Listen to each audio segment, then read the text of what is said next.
Welcome to SmokeHouseStudios.net. The in-studio broadcast feed is now live.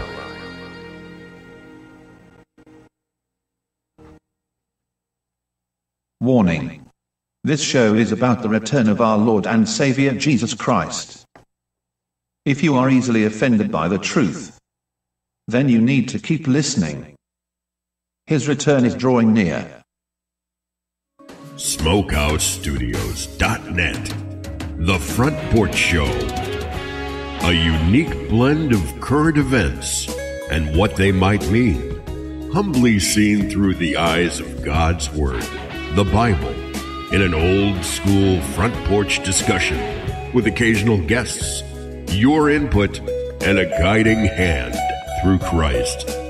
Broadcasting from atop the front porch, it's SmokeHouseStudios.net's The Front Porch Show. Now, carefully blending more smoke goodness in each and every soundbite, your host, Smokehouse. Well, hello, good evening, good afternoon, good morning, everybody, wherever you may be, across the globe and across the United States. Old Smokehouse with you here. SmokeHouseStudios.net Front Porch Show, out here on this Saturday night, July the 6th, 2019. Friends, once again, last week I want to apologize for not attending our gathering. I had a prior engagement that I had to meet, and I wasn't able to do the program, and I should have alerted you the show before, and I did not. So I dropped the ball, and I do appreciate your understanding, and I want to apologize to you, the dedicated listener, because without you, I would not be. So we're back again, coming to you live here on this Saturday night, again, July the 6th.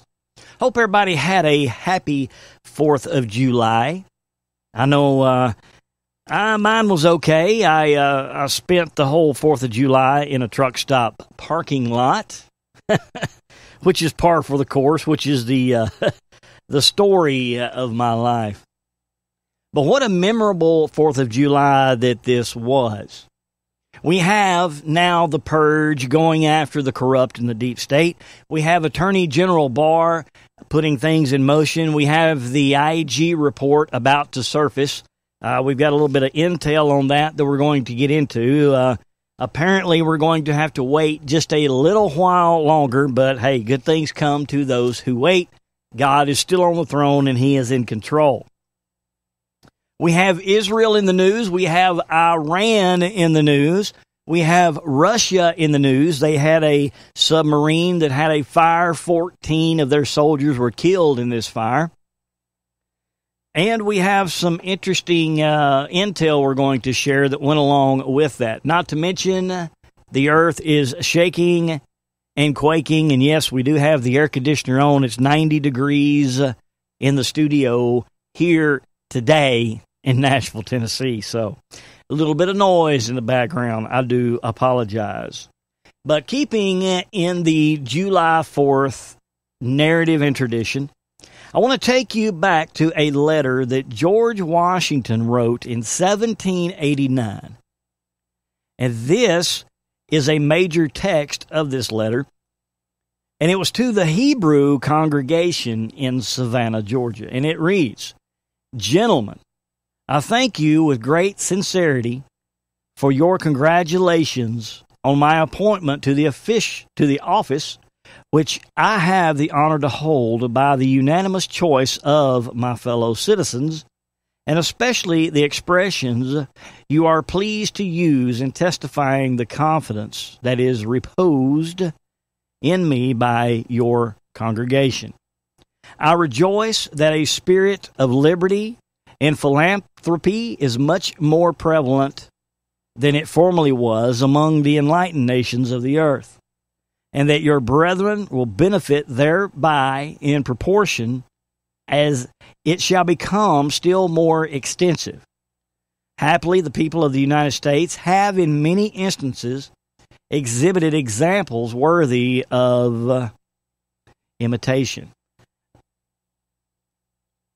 influence, of which doubtless extend much farther if gratefully enjoying those blessings of peace which, under the favor of heaven, have been attained by fortitude in war. They shall conduct themselves with reverence to the deity and charity toward their fellow creatures. May the same wonder-working deity who long since delivered the Hebrews from their Egyptian oppressors, planted them in a promised land whose agency has lately been conspicuous in establishing these United States as an independent nation, still continue to water them with the dew of heaven and make the inhabitants of every denomination participate in the temporal and spiritual blessing of that people whose God is Jehovah.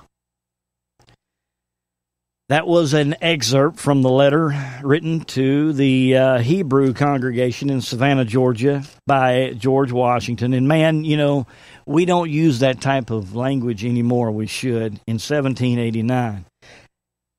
Standing in oak and stating that this nation is a blessing that was given to us by God, by our Creator.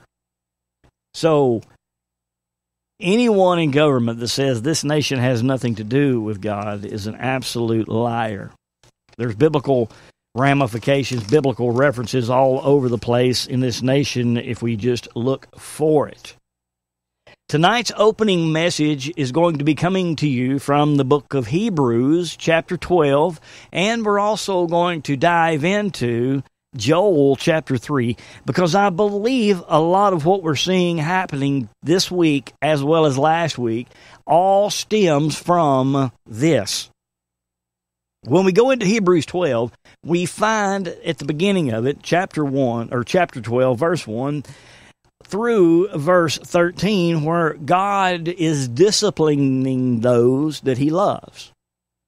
He goes into great depth as to, when you're my children, I will discipline you, basically is what it's saying. If I love you, I will discipline you. A lot of us who are following God, you know, when we step out of line, bad things happen to us. You know, I have been stepping out of line lately due to various things that have happened, and I haven't actually been the type of person that I should have been, and I've had things happen to me. You know, and I cannot argue or gripe or complain. It's simple discipline is all it is. But we're going to start tonight in verse 22, because starting at 14, this is a warning against refusing God.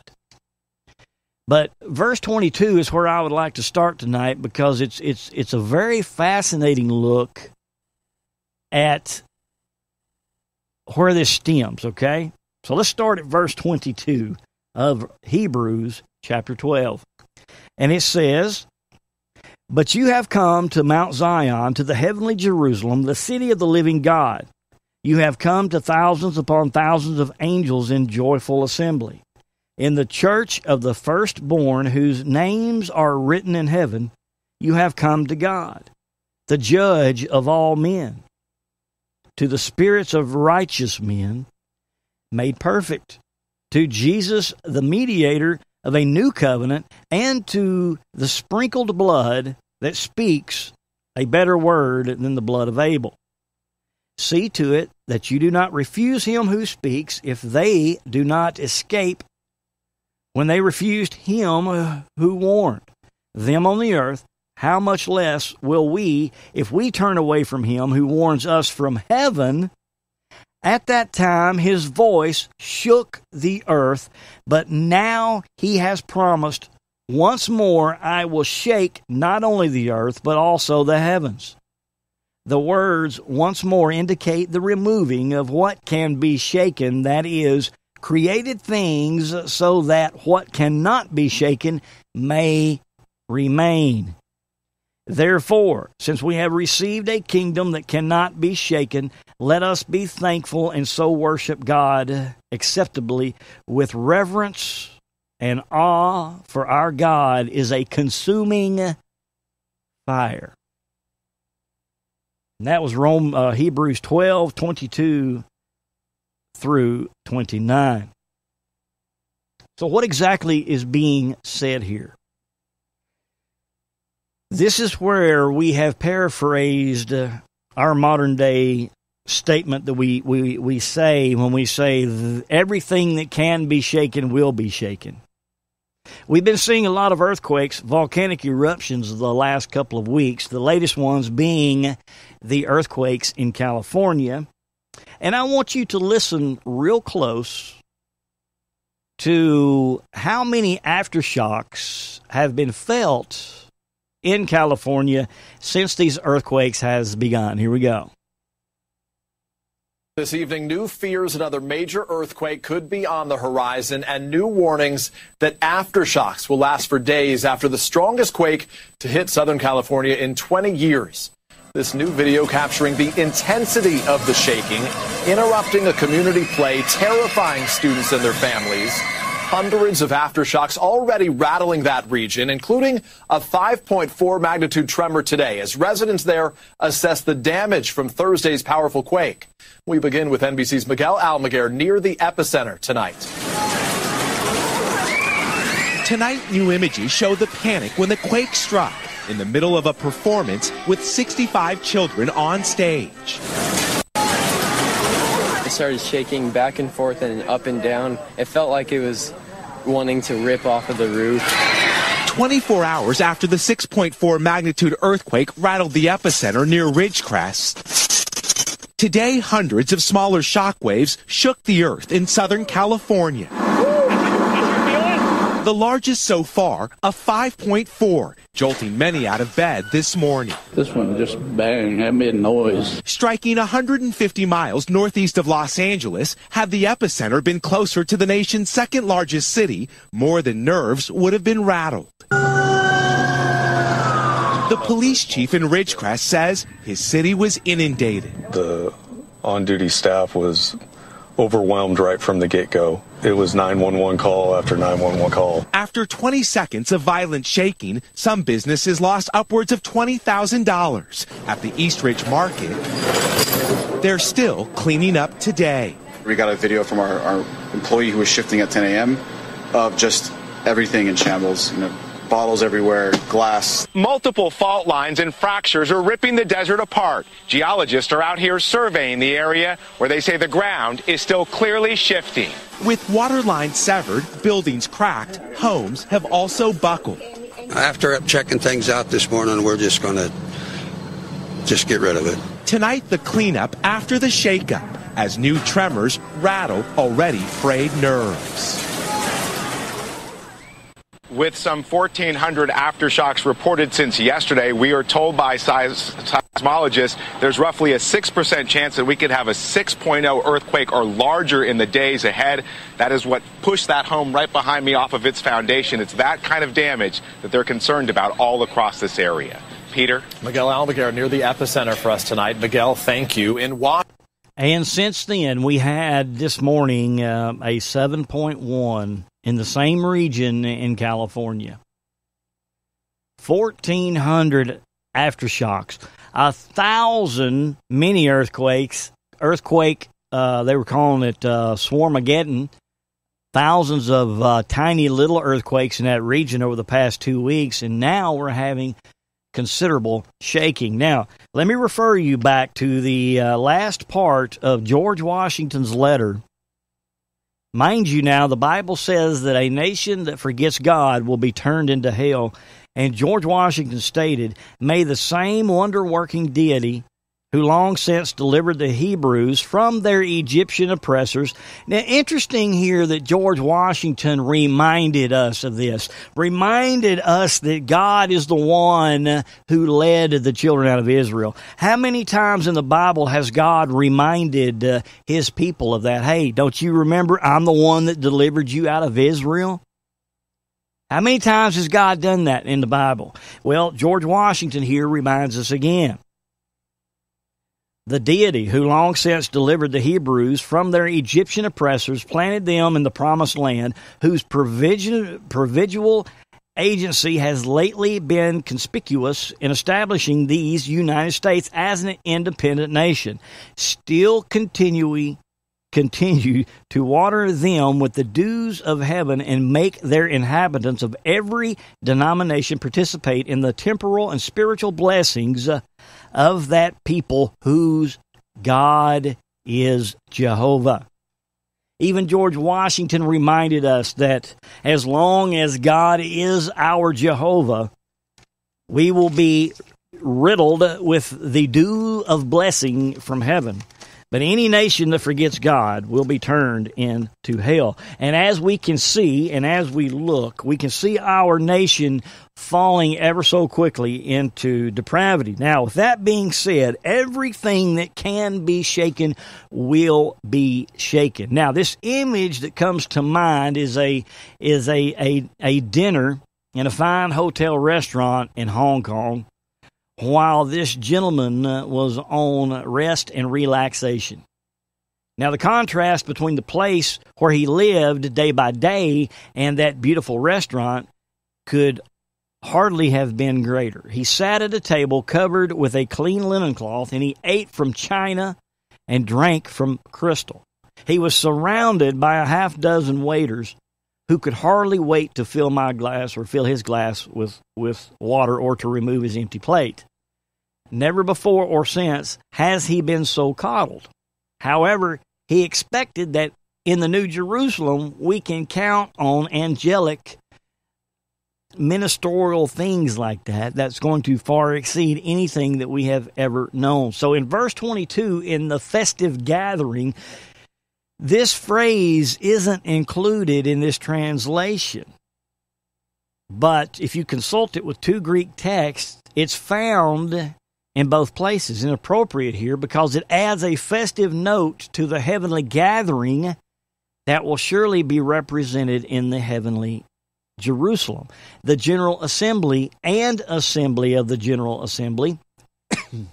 The word is ekklesia, which translates to assembly. In the translation, it's translated as the church, and it comes from the two Greek words that are kaleo, as used in the New Testament, which means the called people, and the people called by God, the church. And of course, we know the firstborn who are enrolled in heaven. We understand that because parents are usually excited about the birth of any child, but the firstborn seems to be like the ultimate birth. You know, the firstborn is always treated with kid gloves, if you would. You know, and the second child usually just gets to run rampant because the parents aren't as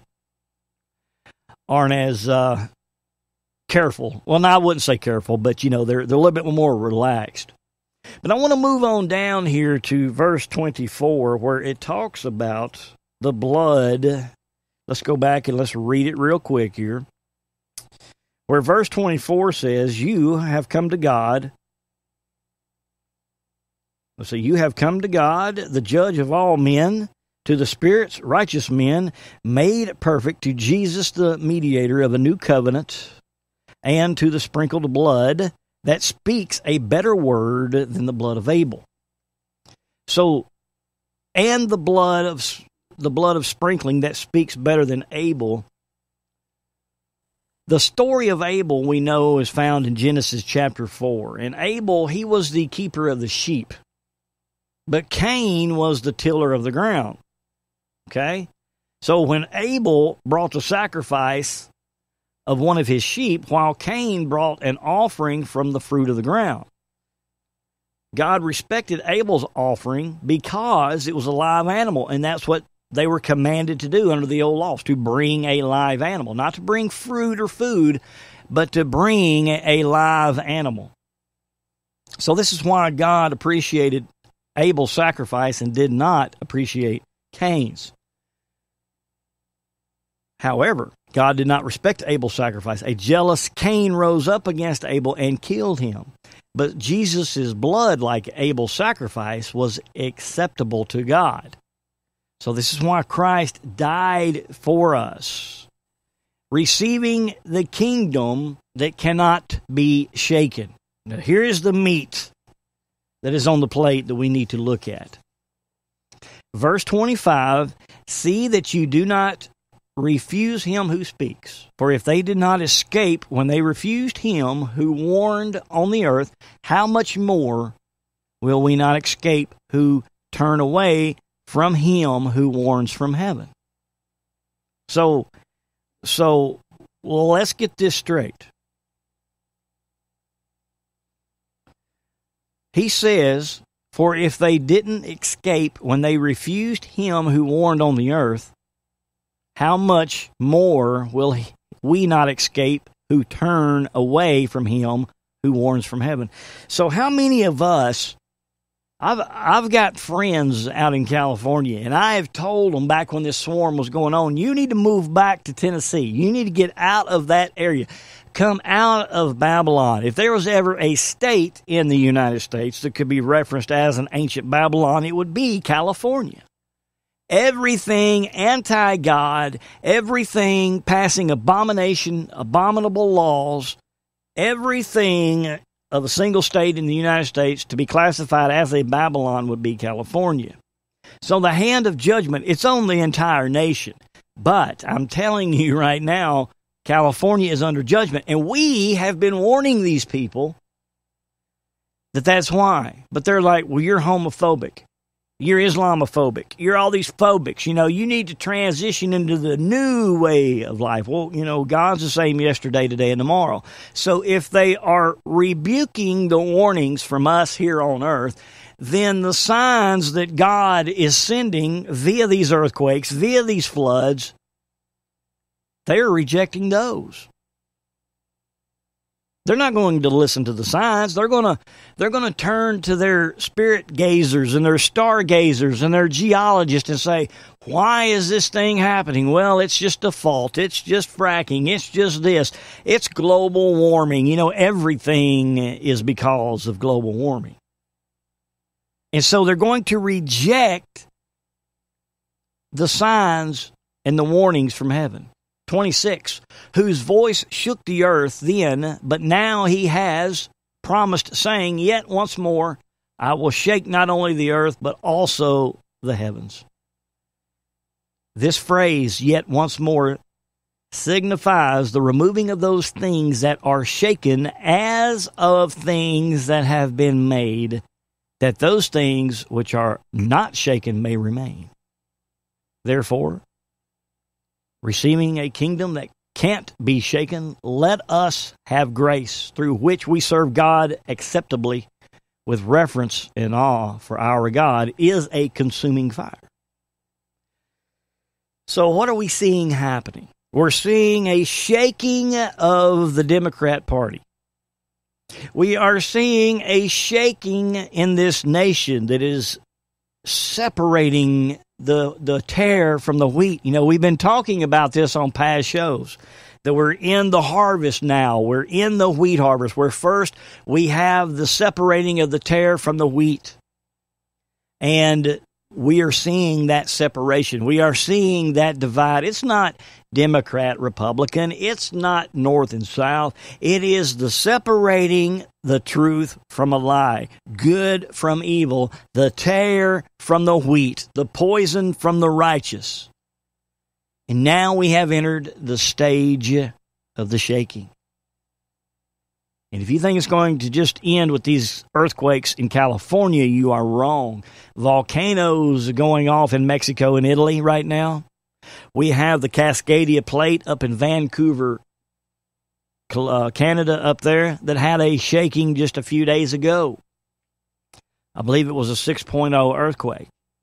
So not only are the warnings coming from heaven, but everything in this nation and the globe is being shaken, whether it's the ground that is shaking, the weather that is shaking, the corruption that's being shook up, the shaking that is happening with these nations, with these wars that we're going to get into. The churches that are being shaken right now, have you not been paying attention to these churches that are coming unwound at the seams? And we have been warning of that time and time again because, remember Shiloh, the story of Eli and Samuel. Everything that can be shaken is being shaken. Everything. Why is that? Because it is that vigorous shaking that removes the residual chaff from the wheat. Because there is a new kingdom that can never be shaken. And all of the wheat is going to be going into that new kingdom that is coming. So to those who are going to reject the warnings from men, which we've been on this program for 7 years, warning that we're headed down this path, the tribulation's around the corner. Yes, and Brother Shelbs, our storm chaser, just reminded us, just wait till the hurricane season kicks off. We hadn't even seen anything yet. So they have rejected for years the warning from us here on earth. And now God is sending the warnings from heaven, and they are turning away. Now, many are starting to wake up, yes. But we are coming up on that new kingdom. There's things that are happening this week that's pointing in that direction. Interesting how things have been lining up this week. 4, if they did not escape, when they refused him who warned on the earth, how much more will they not escape who turn away from him who warns from heaven? So it's far more serious to disobey Jesus than it was for the Israelites to rebel against Moses and Aaron, whose voice shook the earth. See, when God spoke from Mount Sinai, smoke ascended like the smoke of a furnace, and the whole mountain quaked greatly. Are these earthquakes? Is this God speaking to us? But now he has promised, saying, yet once more I will shake not only the earth, but also the heavens. See, the prophets spoke of heaven and earth being shaken. Isaiah 13, Haggai chapter 2. We've covered Haggai ad nauseum, Haggai chapter 2, about there being a future time where God is going to shake the earth. He's going to shake up the heavens. He's going to shake up all nations. So when God shakes the heavens and the earth, he will exempt things that have been made by his hands. Godly things, the people of God, those who believe in Christ, those will remain untouched. Now, let me ask you a question. How many times have we seen fires after fires after fires burn, and they always find a Bible in the midst of the fire untouched? The wildfires in California, over there on Mount Gabriel, Gabriel of all names. I'm sorry, the mountain looked over the valley of Gabriel, but a cross that had been up there for 30, 50 years, man, the consuming fire wiped out that whole mountain and not even a smoke stain on that cross, wooden cross. God is preserving the things that he has created. How many times have we heard stories of people that have gone through traumatic car crashes and tornadoes and hurricanes that come out saying, this was from the hand of God and I will praise him in the hallways, and not a scratch on them? God's truth is evident every time we turn around. So when God shakes the heavens and the earth, he will exempt things that have been made by his hand. We cannot count ourselves as blessed because we are part of a kingdom that is unshakable. This is the message that we need to get across tonight, people. This is how important it is now to buckle down and follow the ways of God, follow the ways of Christ, because we are in a place. We are part of a kingdom that is unshakable. And if you don't want to be shaken anymore, if you have found yourselves in these predicaments, go to the cross. Give your life back to Jesus Christ. Join the kingdom that cannot be shaken. Grace is a significant word in the New Testament, especially in Paul's epistles.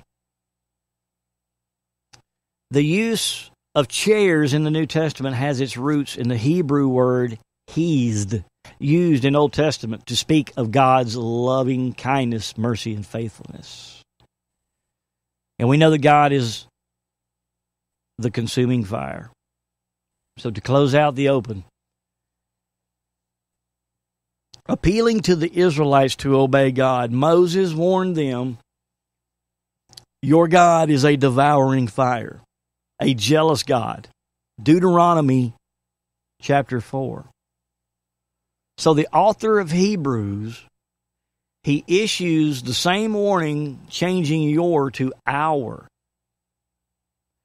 He warns that the Creator God and the loving God will also be a consuming fire for those who disobey Him. A consuming fire for those who disobey Him. God said in His Word, you show abomination to my face, and I'll show judgment to yours. How many times, we talked about it a couple of weeks ago, back when the gays were out there dancing around in their pride parade, and God sent 80-mile-an-hour winds down the streets of Nashville and blew all of their tents and everything out into the Cumberland River. He did it both nights. Both nights. There was an emergency evacuation on that one Saturday night. Both nights. We see the judgment that's falling against these people. Falling against, well, all of us, but especially these nations that are proud and pushing abominations. And the warnings from the men have now been turned to warnings from heaven. And the same people are turning a blind eye and blaming it on something else. We have a job to do in these last days.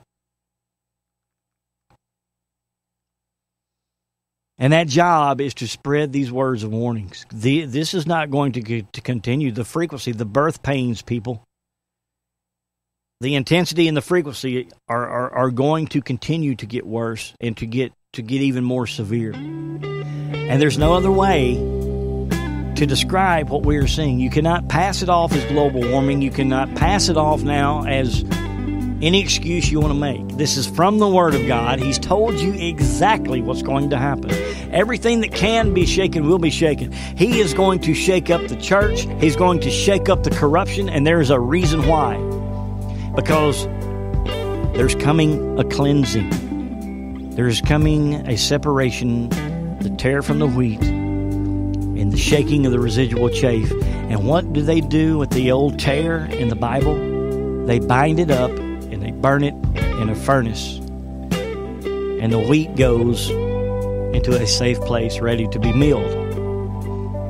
There's a burning coming, friends, and we're just at the beginning of it. Do not go anywhere. We shall return. Brother Chuck will be with us in a moment. Smokehouse. To talk to Smokehouse, dial 712-770-3857.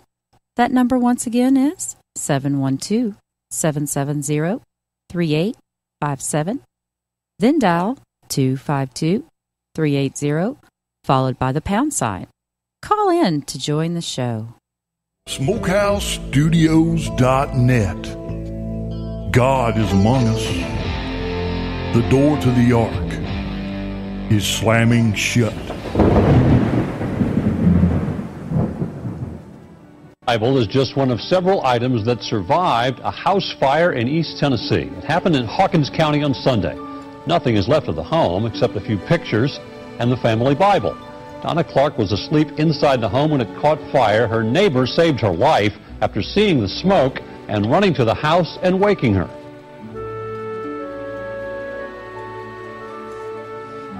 And this is one of several Bibles in the home that remain untouched. It burnt nearly everything around it real bad, but this Bible wasn't touched. It has no smoke spots or no burnt spots anywhere. It looks like it just come out of the store. Their faith, just like the Bible found in the rubble, also remains untouched.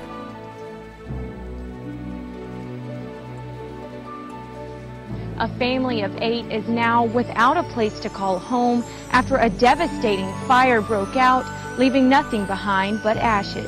Sifting through ashes and rubble, Jack was amazed to find a cross, Bible, and other religious items unharmed. She says it brought them peace, knowing they were not alone. You would think a house that was engulfed in flames, you would have lost everything. But of course, you know, God always shows a way and shows that He's always here at all times.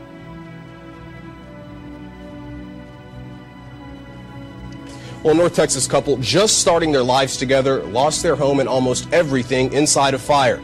This is what they saw when they returned home to the 2700 block of Royal Lane in Irving. You can see the devastation there. Tonight we're learning about the miracle that they did find in the debris. The newlyweds were just starting their lives together. Not even 2 weeks. When a fire consumed their home. And the flames were on top of the ceiling going towards the cabinets. They lost almost everything inside. Everything except our Bible and marriage license. Yes, a Bible and a marriage license. Here's our Bible. And not a page was burned in the Bible. I keep my prayers in here. This is what means the world to us right here. Having our marriage license and our Bible. 2 items saved inside a home where everything else is destroyed. The marriage license was on this table, the Bible on the ottoman. And we wonder every day what it means to have these 2 items. A test of faith that is for certain. It's something that I'll always cherish, and it will always remind me the 2 most important things to me in my life. It's a discovery many people have heard of before. That's charred but not gone. The pages of a Bible. First glance, I thought it was just gone. Unscathed from a fire. Chris Alanier saw it for himself last week. When I opened it up and saw that the pages weren't even burned, I mean, it was a total shock. Alanier made the discovery while helping salvage items for residents at Arbor Ridge of Eden, where he works security at night. The room is completely torched, and the room is fully involved. But if we look right here, there was plenty of books in the room that were completely gone. There's a Bible. And so that one book, just to make it through the intense amount of heat, the intense fire that was in that room, was, like I said, it was amazing.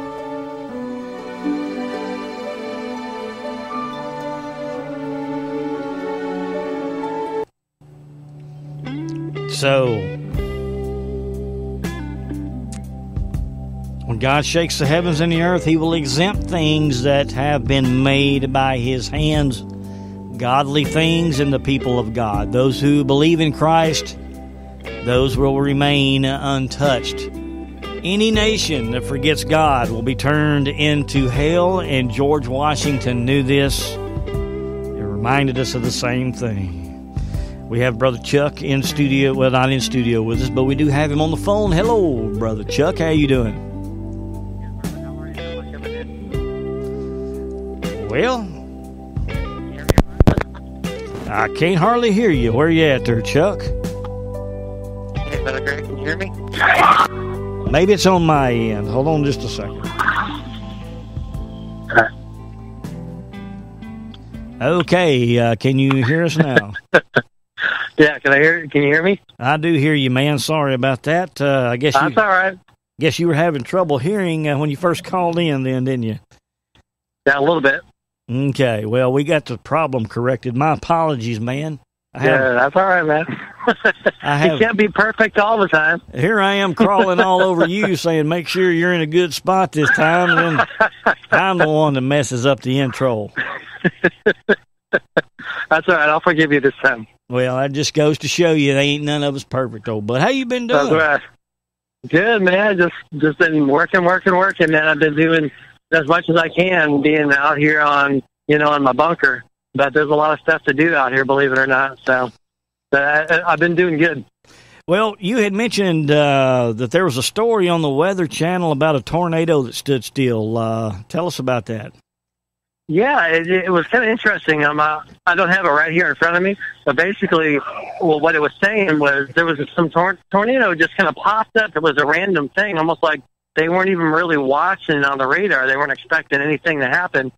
And all of a sudden, just a cell just kind of flared up and a tornado sat there spinning almost in it's a very small area, almost like it was just kind of hovering for 30 minutes. It was a full-on, it wasn't like a Death Devil.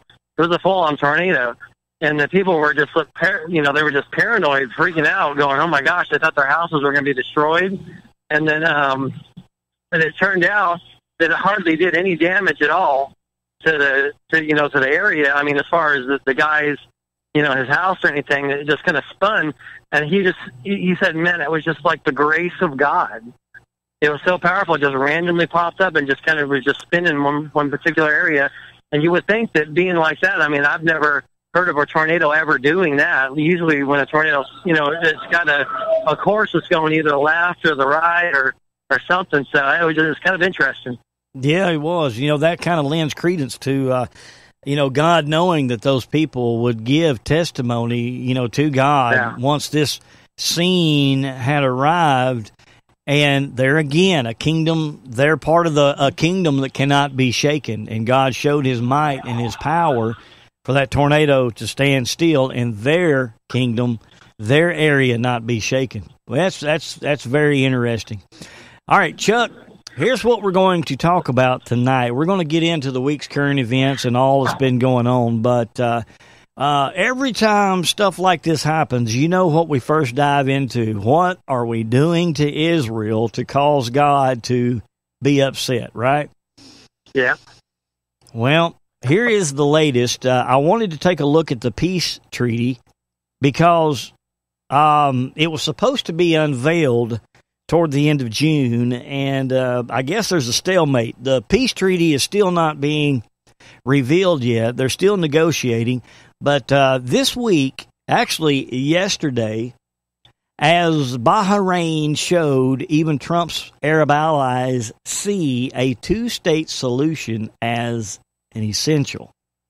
1 week after the economic workshop in Bahrain, American and Palestinian officials predictably they have very different views on the event, which was billed as the rollout of the first part of the White House's much-anticipated peace proposal.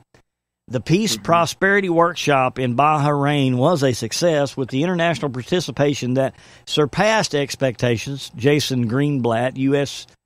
President Donald Trump's Middle East envoy, told the Times of Israel this week. We were overwhelmed by the response that we got, Jared Kushner, Trump's senior advisor, added in a conference call with reporters Wednesday. Every country that we invited showed up, and we had a very, very big crowd. We got a lot of very senior business leaders from all throughout the world in all companies. But in Bahrain, even Trump's Arab allies see a two-state solution. Now, Chuck, you remember the program where we were talking about Art Bell, right? Yeah. All right. And we were talking about Edgar Casey and I can't think of the other gentleman's name right now, Ed Dames, that, they had been predicting that the Great Lakes were going to open up and run down the Mississippi River. The Mississippi River is going to be 150 miles wide from end to end, from the Great Lakes down to Louisiana. And we were talking about that being a division of land. We know that Obadiah tells us that what we do to Israel is going to be done to us. So if we divide Israel's land, then our land will be divided. And so when these earthquakes begin to happen, or devastating things happen. We just had a mall explode in Florida. I don't know if you heard about that, but we'll get to that in a moment. Wow. But, when things like this happen, I like to look at Israel and what we're doing to Israel because on ham radio, talking to my friends up around the Great Lakes, a couple of weeks ago when we did a show, I was talking about how Dave had told me that the Great Lakes had risen 3 feet. The entire Great Lakes up there, with all the rain, had risen 3 feet. And now the level of the Great Lakes has risen up to 5 feet. Wow. Now, Chuck, I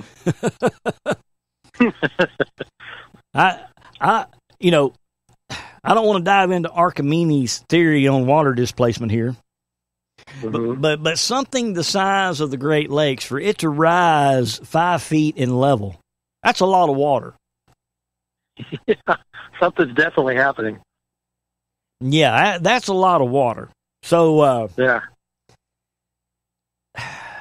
You know, I mean, and then now we're having quakes out in California, which is shifting plates, which is going to put pressure. Actually, the way it works is, what I've been told, it's like a bow and arrow. Chuck, imagine the bow being out there in California, and when you pull the string back and you're holding it, waiting for your shot, your fingers are on the New Madrid fault, okay? So the pressure is being pulled toward California. So if California has an earthquake, it's going to pull against the New Madrid and possibly cause the New Madrid to quake. And with the Great Lakes being 5 feet higher now I'm not saying that this is going to happen tomorrow. Right. But I'm sending a warning here from the earth before it comes from heaven. The Great Lakes are 5 feet deeper than they once were. That's a lot of water. Yeah. Yeah. And as we're growing closer to this peace treaty, we're still seeing they're pushing for a two-state solution. Now, I'm going to go to Joel here in a minute, where we know the God's fury and anger comes loose because we have divided Israel's land. Yep. So, you know, is this what we are about to see? What say you? You know, I think that is a strong possibility because, you know, we say that sometimes people say, oh, well, this stuff always happens. You know, you always have earthquakes, you know, in various places. You know, there's like stuff like that happens. Rains happen, floods happen. Like, this is nothing new, you know, for it to be happening. But like, we keep pounding over and over again because of the increase of severity and frequency, and because of the spiritual condition of the world, really, but specifically we're talking about our country. You know, that it makes you concerned that definitely could be happening. And you know, you and I know, and those who have a relationship with God knows that God is very intimately involved with His creation. So we don't believe in stuff coincidence. You know, we don't believe in luck, coincidence. You know, this is all a divine plan. God works. What He does to bless, but He always has a purpose in what He's doing. You know, either the bless over to, like, and we're talking about the judgment. He's always got a purpose. So when we look at stuff like this, we're always looking for what could God's purpose be in these things. So that's kind of the way we look at stuff compared to, like, what I was saying. Other people go, oh, well, this has always happened. It's coincidence. It's just the earth. You know, it's the way it works. You know, the evolutionists, you know, a lot of them, you know, believe, you know, it's just the earth. You know, it's just what it does. So what we believe, I really think there is a possibility, especially like you said, with the pressure from California, the fault with the earthquakes. You know, I honestly think it could have something to do with it. You know, I just, deep down inside, I just feel like when the earth is all connected, there's got to be something going on. If the water's coming, like, where's it coming from? That's my first thought is, well, where's this water coming from? And if it's coming from underneath, you know, it'd be like, you know, like a spring. The spring is affected by, you know, magnetic, you know, workings down underneath the earth, and putting that pressure on the water pushes it up to the surface. That's the first thing that comes to my mind. I don't know that, but I'm saying that I would think that could be a definite possibility. Well, take into account now all of the magma movement that's happening under the ground. The geyser over there in Yellowstone is blowing its top. I don't know if you've seen recent pictures of it.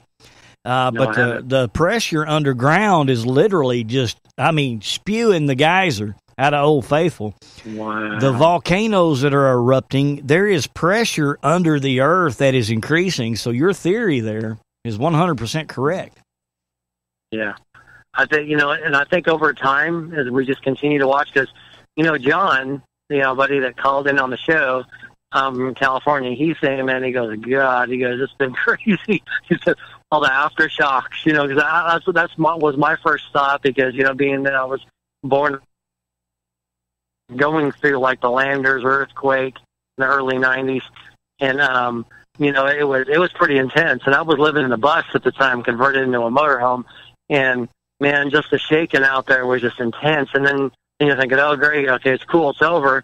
But then, in another couple hours or another day, you start feeling more aftershocks. Oh, it was another earthquake. So it's to me, I guess because I'm from California, the earthquakes, even though they are kind of, freaky to me, I actually am a little more anxious and fearful of tornadoes because you can't really, it's a little harder to judge where they're going to go, where they're not going to go, or to see them, depending on where you live at. But as far as, not to go on a rabbit hole, but the earthquakes are really intense when they happen because, obviously the whole ground's shaking. And they were saying that, it made, John said it actually, I don't know if it was him or his wife, made them very nauseous. Was it because it was just a really intense earthquake, and then they've had multiple different aftershocks. So, yeah, it's pretty crazy, man. Well, I'm just curious. It's interesting that you said it made them nauseous. I wonder if that is the effect that God wanted to send throughout the whole state. I wonder how many other people felt that way. Very, very interesting. Well, listen, we have Brother David Paul Nowland that is listening to us. He shot us a message, and he's up there on I-90 in Minnesota. Oh, wow. I think he said. And we have a few prayer requests. David asked us to pray for his sister Donna. She, I believe, has got cancer. And so we need to pray for David's sister Donna. And also a ham friend of mine that chimed in on the radio last night. I don't even know who this man is, but God knows. He asked that Ruth, and I believe that's his sister, needs prayer. It's his mother, I'm sorry, because she's got pneumonia. Now, he thinks that she's not that bad off, but need to be in prayer for Ruth and Brother David Paul. Yeah. So, David Paul's sister, Donna. So, here we have now God shaking the earth. He's shaking up the Democrats. He's shaking up the corrupt. Mm-hmm. And, okay, I want to get back to something, Chuck. I'm going to get into the Democrat debates because that's a clown show all in its own. Yeah, that was pretty. I just kind of shook my head. I wasn't really surprised to hear what they were saying, but I guess it still doesn't make how crazy it is any less just to hear them open their mouth and start saying it. So, well, exactly. I mean, I'm sitting there with my jaw dropped, okay, because I'm like, man, Trump just drove these people to fully expose who they truly are, that they care nothing about Americans. Their whole focus is on illegal aliens, and they want to rob us of our funds to cater to these illegal aliens and put double pressure, double work on the American people. That is all that the Democrat debate was all about. Right. But we'll get into that. Okay. But what I want to, I saw something on Facebook this week, Chuck, and I just had to crack up because this is so true. Listen, liberals claim that there is a gender pay gap, right? Mm-hmm. But yet they turn around and claim that there are no genders. So, can you explain that one? There's not a lot of logic in their arena, unfortunately. That's kind of the part that allows them to be able to say what they say. So I think that kind of explains it. I mean, just wow. Okay, so I want to get back to this Cyrus analogy where Trump could be the modern day King Cyrus. I've told you from the beginning, we're not going to stand here and profess that he is, but as things progress, we're going to go back to the Word of God and test it against the Word of God. Mm-hmm. And everybody that comes against Trump falls. Yep. They fall. It is though with the rebuttals and the rebukes and the disobeying that the Democrats are doing to Trump's orders, he is still progressing forward. It is though God has gone out before him and pushed these things out of the way. And everyone that came against Cyrus, God took care of. He got them out of the way. And that's the same thing that's happening to Trump right now. Everyone who's coming after Trump is losing, and losing big. All right? So with that being said, now we've got this IG report. Now, I brought up an interesting point, Chuck. I don't know if you if you were watching this or not, okay? Mm-hmm. But did you see the New York Fire Department little celebration that they had where Attorney General William Barr came out and played the bagpipes? Yeah, I was watching that. Yeah. Was that not powerful? Oh, yeah, that was very cool.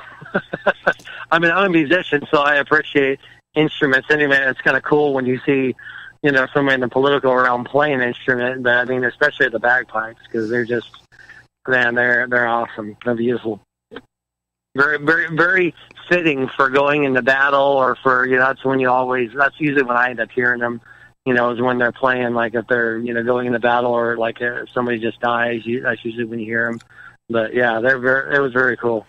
Well, I'm glad that you brought that up. Holy Spirit's guiding us, because where I was going with this, was that a war cry? Was that the battle cry? We have William Barr playing a Scottish instrument. We have a Scottish historian or a Scottish icon, William Wallace, that led the fight for freedom in Scotland. And here we have William Barr now running the gauntlet for exposing corruption, coming out and playing the bagpipes. Was that the war cry? Very cool. Yeah, I think so. I think it's we feel kind of frustrated, obviously, when we see all this bad stuff happening. But I just think about how much it bothers God, because God, we always have our own little measurement for, this really bothers me, or that really bothers me. This not so much, that does. But, God is just bothered by any kind of injustice at all. In his righteous anger, he hates to see people used and abused and, just treated horribly like that, like these people have done. And I just can't help but think, God does, I don't know, I'm just amazed at the way God does stuff, how he, like you said, that, what has been done before will be done again. And, and just the way that God does stuff, he does stuff in such an excellent way where he'll line everything up and get it just right before he moves. It's kind of like a big chessboard, gets all those pieces lined up. And then it's kind of like what people say, the wheels of God's justice, grind slowly, but they grind completely. God, when he does this, as he's doing it through Trump and through other patriots, other people who love God, he's going to roll forward and he's not going to stop, and it's going to be complete. So I'm really excited to see what's going to be happening with all this stuff, all these reports coming out, and, all this investigation stuff going on. Well, I am too. And Brother James Shelby, he brought up a good point. He said, with all that California is doing, rejecting Trump and rejecting everything that he stands for, here we have now California asking for Trump to come in with federal funds to help in this earthquake effort. Right. Which, I mean, is understandable. But, biting the hand that feeds you, I don't, I don't, go ahead. I wish there was a way around, like when they send money out to the states, to send it to certain organizations like humanitarian organizations that will actually make sure it goes from them to the people that need it, and not through the government, through the California's government. That way you don't have them directly benefiting, and, they skim, I'm sure, a lot off the top before it gets to where it's going to get to. So I wish there were a way they could do that.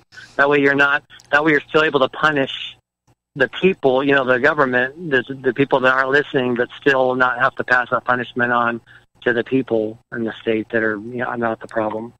No, I totally agree, man. That would I don't know if there's a way to do that, but that would be really cool to be able to do that if there was a way to do that. Well, with the way that the chain of command is set up, I mean, this is kind of the way we do it now. But yeah, I could see once this cleansing happens, for Trump to be able to set up something like that, that would definitely be awesome. Okay, now with that being stated, did you hear on CNN? Okay, getting back to the debates now. It is, God said it in His Word, that what has been done in the darkness will be exposed to the light. Mm-hmm. All of this is what I'm saying, this shaking, everything that can be shaken will be shaken, except that which God has ordained. He has created His kingdom. Everything else is going to be shaken.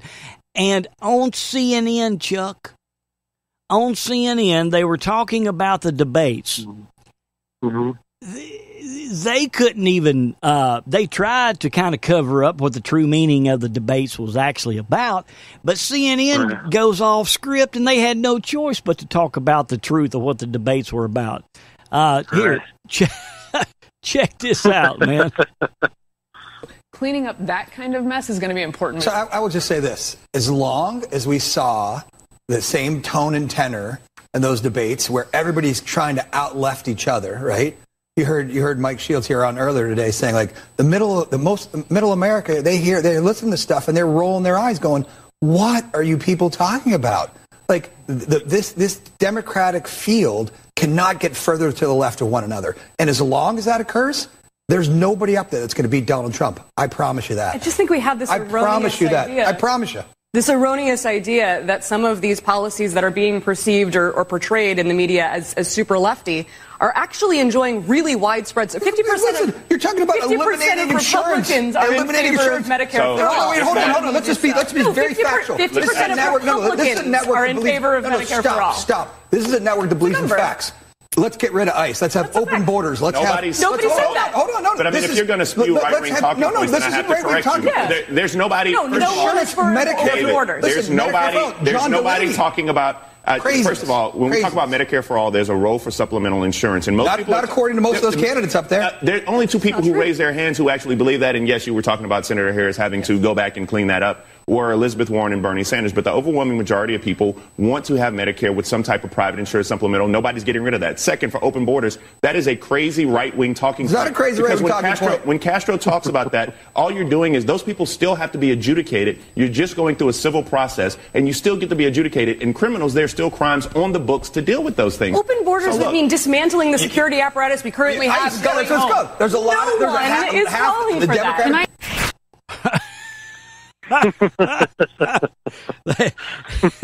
Man, they were trying to spin it but there's no way to spin it, man. It's in our face. I mean, it's wide open. So, anybody who's paying attention to what they're saying and who has any kind of common sense, there's a lot of people in middle America and all over the United States that, I'm just going to single us out because they like to, we're paying attention to what's going on, and their policies and what they say, we don't forget like the next minute like they hope we will. So we hear what they're saying about not wanting ICE, get rid of ICE, and what they're doing with trying to keep everything open. So, we're smarter than that. Oh, yeah. Yeah, we are. Well, friends, it's going to be the last break, and then all next hour will be break-free. We've kind of changed our format here. So hang around with us. But now we're going to get into the good stuff, the things that are going on. The Arch of Baal is making an ugly appearance again. We'll talk about the explosion that happened in Florida. And, man, all kind of things that's happening. You're not hearing about it on the news. We'll talk about it when we return. Don't go anywhere. I'll be right back right after this. Smokehouse. To talk to Smokehouse, dial 712-770-3857. That number once again is 712-770-3857. Then dial 252-380, followed by the pound sign. Call in to join the show. SmokehouseStudios.net. God is among us. The door to the ark is slamming shut. I believe that the time is now. And the clarion call for Christians today, like never before in history, is to be bold and never, ever acquiesce to the bullying threats made against Christians to remain silent. If there was ever a time to speak, it is now. It is now.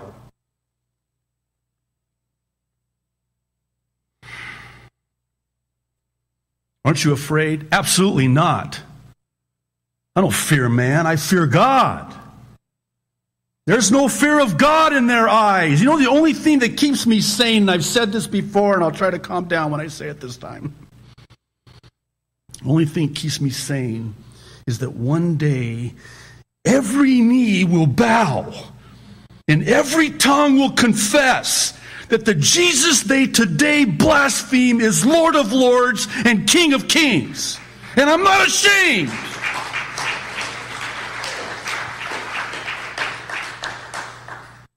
But Christians today, we're being threatened and bullied and intimidated to remain silent. Don't say Christmas, it offends me. Oh, it does? Christmas, Christmas, Christmas! It offends you? Christmas! The name of Jesus. Stop speaking the name of Jesus. Excuse me? The only name given among men whereby we might be saved?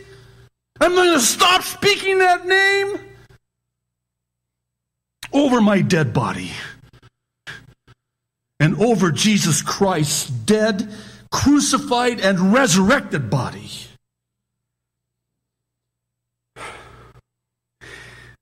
I make no apologies. Would you agree with this statement? There's a movement afoot to intimidate and ultimately censor and silence Christians.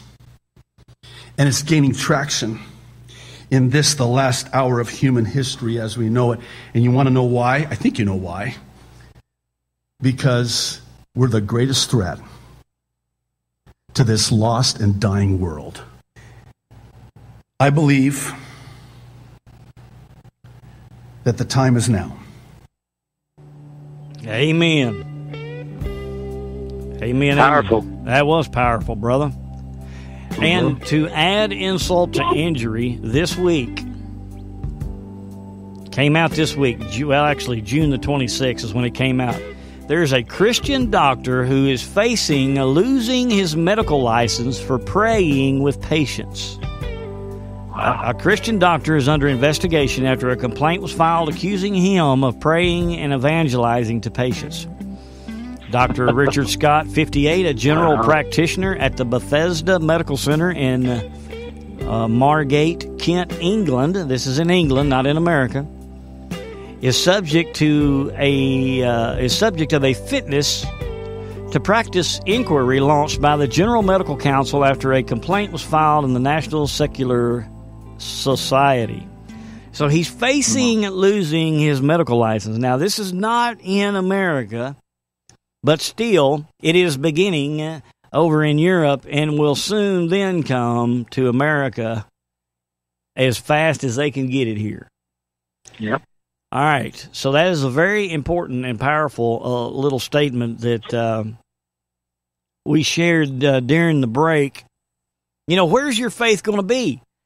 The shaking is here, friends. We opened the show with everything that can be shaken is going to be shaken, but there is a kingdom that will be left untouched. Yep. And all you have to do is be part of that kingdom, and the persecution is here. Yep. I mean, it's here. We have this new, I forget what they call it now, Chuck. I think they've changed the name of it, but it's the Equality Act that the Democrats are trying to pass.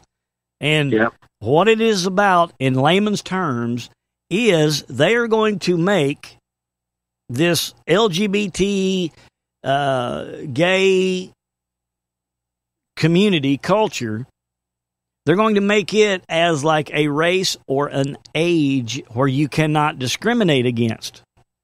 Right. And so your religious convictions will no longer apply. You cannot discriminate because there's going to be law under race and age and all of that, right?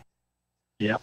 And if this passes, then you're going to be susceptible to fines, imprisonment, whatever the judgment's going to be if you discriminate against this group. Mm-hmm. And this is part of the shaking, Chuck. This is part of the shaking, because are you going to be the one that is shook by this, or are you going to be in the kingdom that's unshakable? And so it's going to separate the boy churches from the men churches. What say you? Yeah, I think that's pretty well said. You know, I look at what's going on with this whole, you know, they're trying to get rid of, like, basically making it to where men who are transgender can get into the women's sports. And I think I was looking at an article, if I remember right, that they actually passed one, or it's like it's past one hurdle and is about to go through another one. I was reading it 2 different times, so I believe that it's either passed or it's about to pass to where they can do that.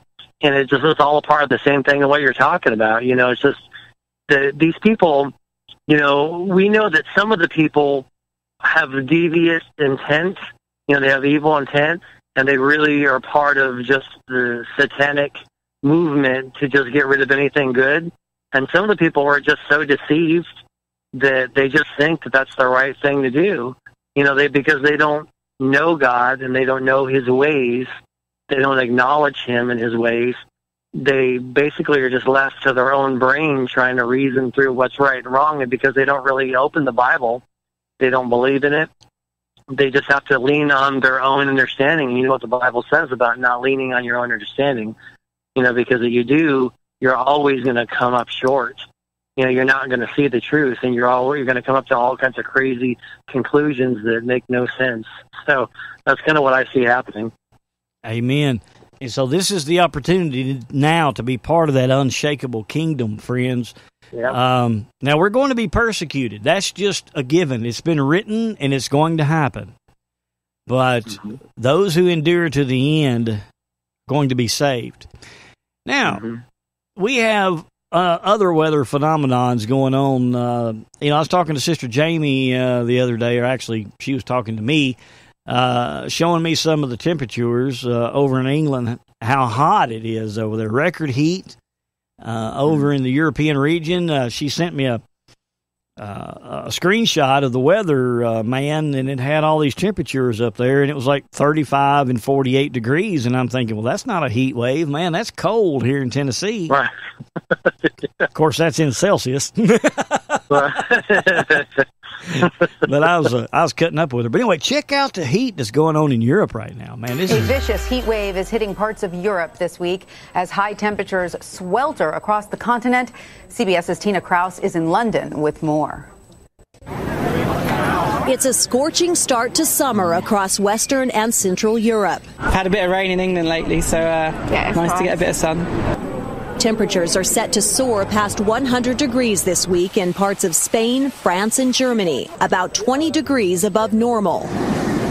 In Paris, commuters underground are sweltering. It's like a spa down here, he says. I lost at least a kilo. With air conditioners and fans selling out fast, Europeans are using traditional fountains and gelato to keep cool. I love gelato. Delicious. The French capital is banning old cars from the streets since the heat aggravates pollution from the vehicles. In Germany, authorities imposed temporary speed limits on stretches of the famous Autobahn, concerned the road could crack under intense heat.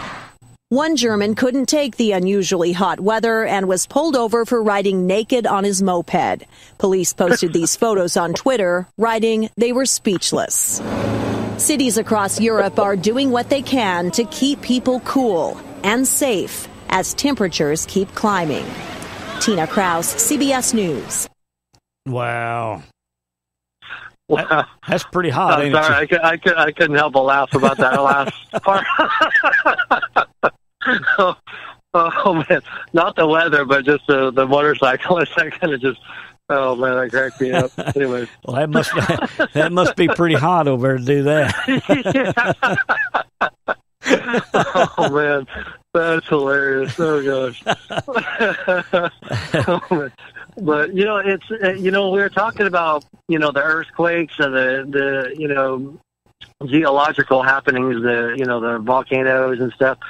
it kind of makes you wonder, with the temperatures, because I know that, you have the solar flares that happen that hit the Earth and kind of mess stuff up and, messes up especially the communications stuff. But I would imagine it would somehow affect our weather, like temperature-wise, even if it's just temporarily. But just you think about with all the earthquakes and the volcanoes going on, how it might be affecting over there. I mean, because you can't see inside the Earth, you don't really know. But sometimes I just wonder about what's going on underneath the Earth, all that pressure and heat, like where it's coming out of the ground and how that affects the temperature too. So I don't know. That's kind of an interesting thought. Exactly. I mean, I wish I could see more, and I wish I knew more about what was going on over there seismically and stuff, but it kind of makes you wonder. Well, I was, 80 meters on the ham radio.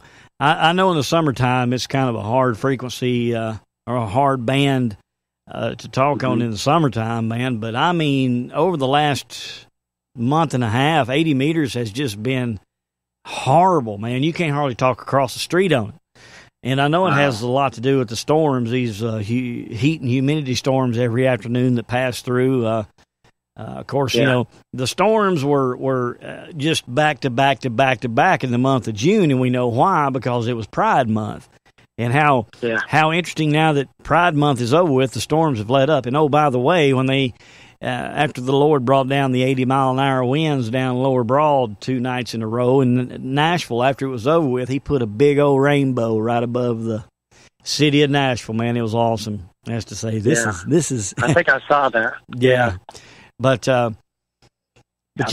but by bringing that up, and I think it was Afghanistan. I was trying to look for a spoken clip on this, but there's not. It's just video. But, the Bible tells us that in the last days, the sun is going to get so hot that it's going to scorch the trees, the grass, and it's going to scorch men, There is video, I believe it's Afghanistan, where these trees, palm trees or whatever type of trees they have over there, they're just spontaneously busting out into flames because it's so hot over there. And, the firefighters are just running around town just putting the trees out. I mean, it's the craziest thing that you've ever seen. But, so we're catching little glimpses. This is it. We've been warning for 7 years on this program, and now the warnings are coming from heaven, and we better pay attention. Did you hear about Antifa up in Portland, Oregon, that has totally taken over Portland? No, I didn't hear that. I mean, I hear about them there, but I didn't hear that particular one. Well, they have pretty much taken over Portland, and the mayor is doing nothing about it. Now there's a major call for, there to be government involvement in here to correct.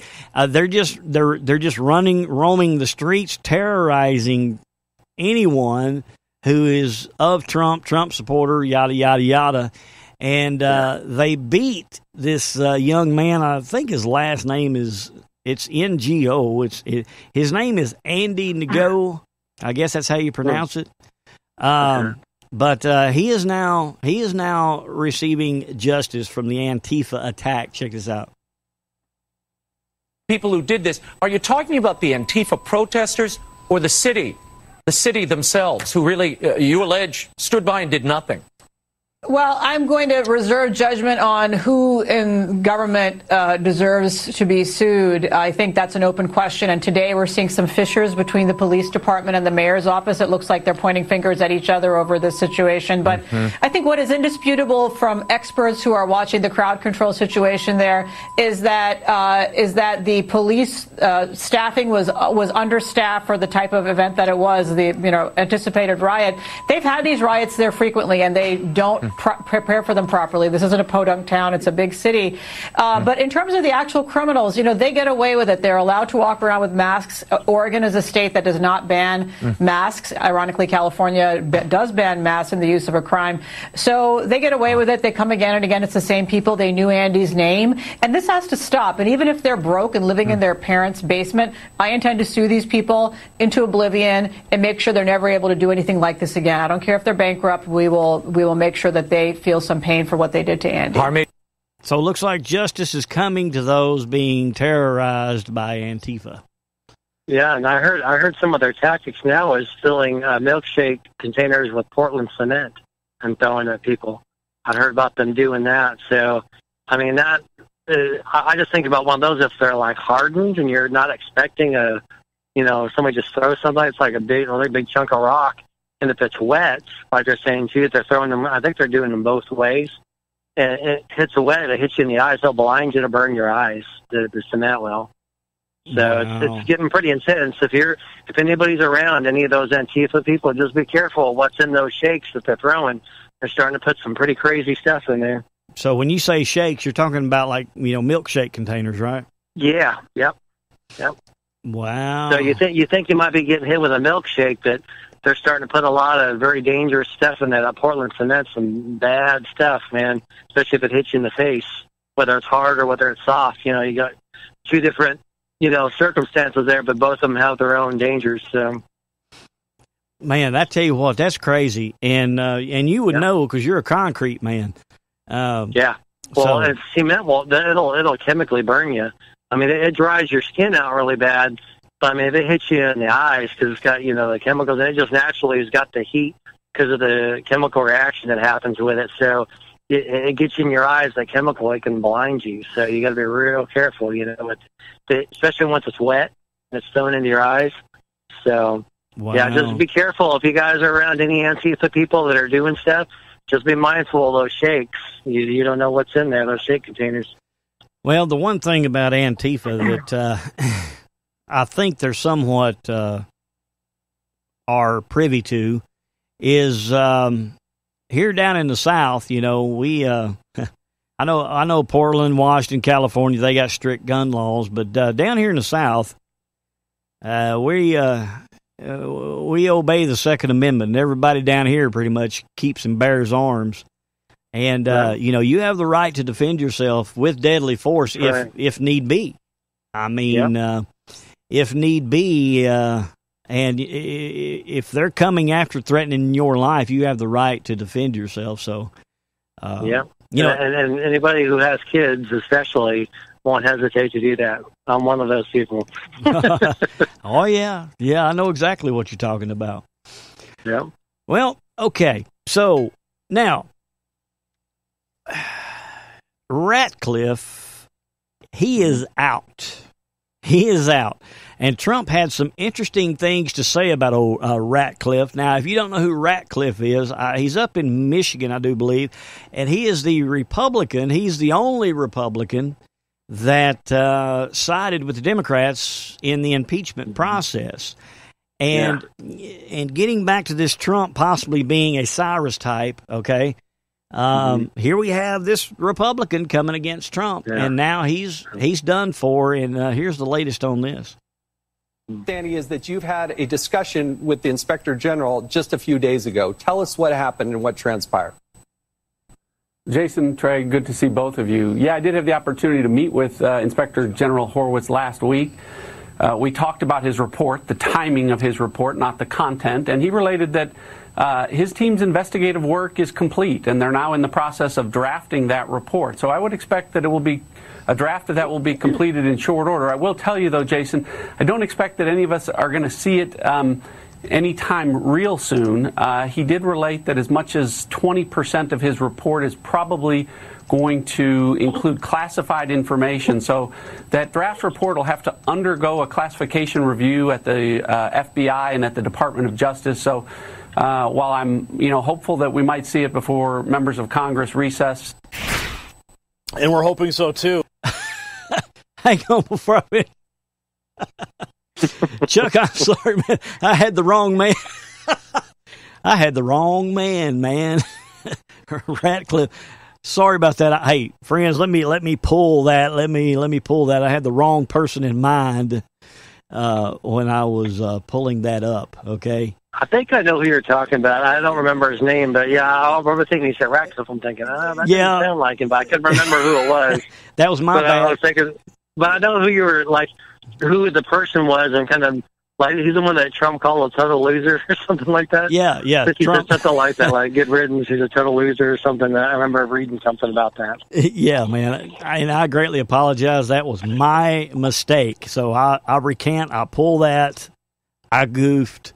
Ratcliffe. I'm sorry. He serves as a congressman for Texas. He's in the 4th district. Yeah. Big difference. and I grabbed the wrong clip. Okay, so now, Congressman Ratcliffe. Now that we've got that straightened out, Congressman Ratcliffe, he is talking about the Horowitz report and all that. So let's take this from the beginning. Credit to the Next News Network. Here we go. Danny, is that you've had a discussion with the Inspector General just a few days ago. Tell us what happened and what transpired. Jason, Trey, good to see both of you. Yeah, I did have the opportunity to meet with Inspector General Horowitz last week. We talked about his report, the timing of his report, not the content, and he related that his team's investigative work is complete, and they're now in the process of drafting that report. So I would expect that it will be a draft of that will be completed in short order. I will tell you, though, Jason, I don't expect that any of us are going to see it anytime real soon. He did relate that as much as 20% of his report is probably going to include classified information. So that draft report will have to undergo a classification review at the FBI and at the Department of Justice. So while I'm hopeful that we might see it before members of Congress recess. And we're hoping so, too. As you know, Horowitz has been investigating whether the FBI misled the Foreign Intelligence Surveillance Court in its applications for spy warrants against Carter Page, a former Trump campaign advisor. Now, they state here, the Daily Caller writes that the FBI relied heavily on the infamous Unverified Steele dossier in its applications for the warrants. Republicans have alleged that the Bureau not only failed to verify the dossier's allegations about Page, but that FBI officials failed to disclose surveillance court to the judges that the Clinton campaign and DNC paid for the dossier, which was written by the former British spy Christopher Steele. Okay, so now we got this straight. Now we know that the IG report, Chuck, is going to be coming out soon, but not as soon as we would like. And like you said earlier, Chuck, I mean, this is God's timing. His timing is perfect. So, go ahead. And it's, the thing is like we were saying, like in a court of law, you have to have everything lined up because, we can just as laymen, kind of say point our finger and accuse and and kind of work our way through stuff, kind of, with our brains, like trying to remember stuff. I think it was this. But when you're in court, you can't do that. Like everything has to be very, very concrete, or you lose. You know what I mean? So you really have to have all not only your accusations and what you're bringing against people, but you got to have the facts lined up, or you might as well just go home. So it takes time, especially with the deeper and the more, devious things that people do. There's so many more layers that you got to have all of your I's dotted and your T's crossed. You have to have all that stuff ready to go when you bring it before the judge. So. Oh, yeah. Well, now that I am looking at the correct clip here, it was Justin Amash. Justin Amash is the one who has gone after Trump, the Republican who has sided with the Democrat, not Ratcliffe. I was looking at the wrong article, so I apologize. That's too funny, man. That's too funny. Well, it's not funny. I need to be more sharp on my game, but I got yeah, but it happens to everybody. So you've got things. You've been over here. I've got 40 things going at one time. Okay.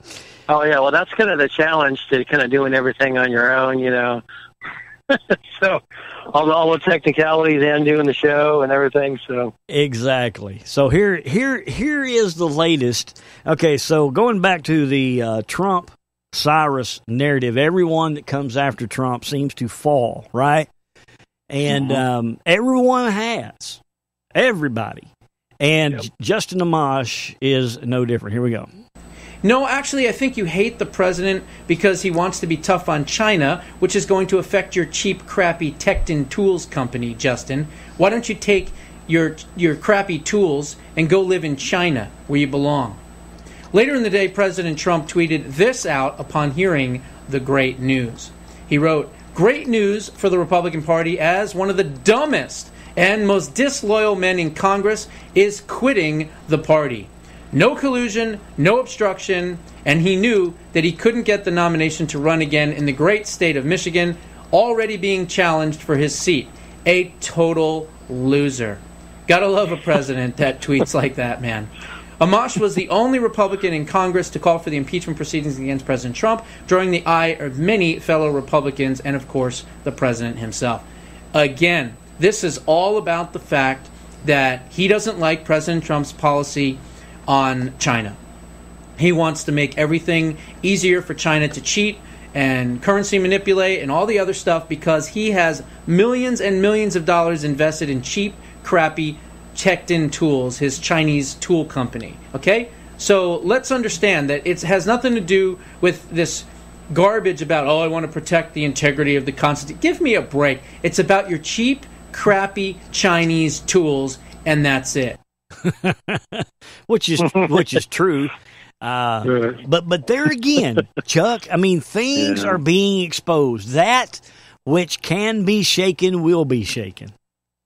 And well, you can only hide stuff for so long. So, before, because whenever you're doing something wrong, you're always having to hide stuff, the little steps along the way, and eventually you end up missing something. So eventually as the magnifying glass comes across, there's going to be little traces of stuff you're doing. If you're going to go, wow, what was that? So I think that's kind of what we see happening. Oh, yeah, that's exactly what we see happening. Okay, before we dive into the Iran news, because there's a lot going on with Russia, Iran, and all of that, and I want to cover all of it. Some of it may be conspiratorial. I will put that out right now, but we're just going to share what's been said. But before we get there, Chuck, we've talked several times on the program about them now coming out and stating that UFOs are real. Mm-hmm. And there's been more sightings in the sky now. There's been more lights the videos are surfacing, and they're not doctored. I mean, they're real videos. Mm. Trump was on with Tucker Carlson, which I would advise every one of you to go look that whole interview up, because in that interview, which I didn't copy a clip, because what Trump said in this was Tucker questioned him about the antitrust acts that Facebook, Google, all these big conglomerates that are censoring conservative Christian speech on their platforms. And they're doing it under the guise of their guidelines of hate speech and this and that to wiggle out from under, the rules here. And so Project Veritas had gone out undercover and had got a hold of some executives with Google that were literally bragging about doing this very thing purposely to sway the elections for 2020 so that Trump will not be able to win.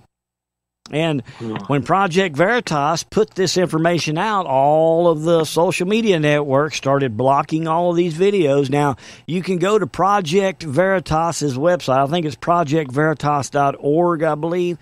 You can go to their website and check these things out, because you can still find it on their website. But as far as the social media platforms, they're gone, okay? Now, this is factual. And Tucker nailed Trump to the wall and basically asked him, what are you going to be doing about this? And without saying too much, because Trump's already told us from the beginning he's not going to show his hand. He's not going to show the enemy what he's doing. But if you go back and listen to that interview, Trump basically said, we're going to do something about it. Is basically what Trump said. So it's in the works. But then Tucker had nailed him down, asking him about UFOs, if they were real. Now, here we go. Listen to this real quick clip right here. Tucker asking Trump. You said you've been briefed on unidentified flying objects. Are they real? Well, I don't want to really get into it too much. It's possible. We spoke to a government official recently who said the U.S. government had wreckage from a UFO in a facility on an Air Force base. Are you familiar with that? I haven't heard that, no. I haven't heard that. It has not been within government, has not been a big thing, but I've seen it. I've seen it on your show, but I've seen it. I don't assume it's correct, but, you know, I have an open mind, Tucker. No, you do, Mr. President. Thank you for that. Nowadays, you can believe anything, right? So he didn't say that they were. He didn't say that they weren't. But what we need to caution y'all on, friends, is the fact that we have covered examples of the wheat harvest and where we are along that wheat harvest. The warning from the earth, the warning from man has been going on now for 7 years. Here on this program and others just like it.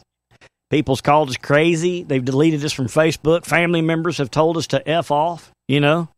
But we believe. And these things, if you go back and listen to the programs from 7 years ago, we are seeing an upcrease.